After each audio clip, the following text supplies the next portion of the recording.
قولي لي يا اختي، هي الدنيا ماشيه بالمنظار ولا يعني ماشيه بالمنظار؟ احترتي يا حبيبتي واحتار دليل.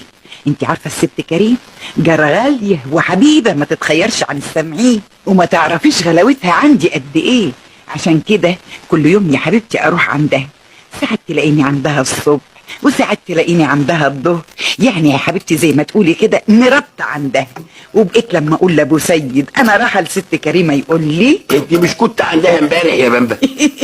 ايوه يا ابو سيد. وكنت عندها اول امبارح يا بمبا؟ تمام يا ابو سيد. واول رحت لها الصبح وبعد الظهر يا بمبا؟ صح يا ابو سيد. طب لما هو صح خففي عليها شويه عشان تبقى زيارتك لها معنى، زيارتك غاليه. قلت يا اختي اطوع الراجل على قله عقله واشوف اخرتها ايه. رحت قاعده جمعه بحالها ما روحش، وجيت يا حبيبتي رحت قابلتني الست كريمه والعيال اتلموا حواليا وبقوا يا اختي ما هماش عارفين يعملوا معايا ايه. وست كريمه بقت طايره بيا طيران ومش عارفه تعمل معايا ايه ولا ايه. وقالت لي وهي متاثره برضو كده يا خالتي بامبا، تغيبي الغيبة دي كلها جمعة بحالها يا خالتي بامبا. والنبي كل يوم الولاد يسألوا عليك. سألت عليهم العافية والنبي يا اختي غصب عني، الله يجازي اللي كان السبب. مين؟ لا مفيش. قولي لي يا اختي، نعم.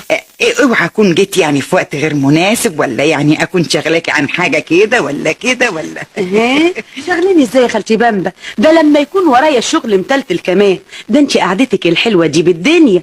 تشربي ايه يا خالتي بامبا؟ ملوش لزوم اتعبك يا ست كريمة. ودي تيجي برضو لازم تشربي حاجة. اقول لكم الحق، كريمة صحيح، وهي كريمة ما بقتش عارفة تجيب لي ايه ولا ايه ولا ايه، ايش سخن وشي ساقع وشي والنبي تاكليها، والنبي تاكليها يا تعدمين. ودي دوقيها كمان عشان خاطر. يعني بقول وبقيت يا اختي مش ملحقة على الاكل ولا الشرب اللي قاعدة تزغطني بيه. وبعد شوية اسم الله عليكم جوزها جه وبقى راخر هيطير بيا طيران. وبقيت يا اختي عاملة زي العروسة اللي في الزفة. حق بقى يرضيكم اسمع كلام الراجل ابو سيد ولا اروحش ازورها، ولا دايما ازورها واودها مادام بيحبوني قد كده.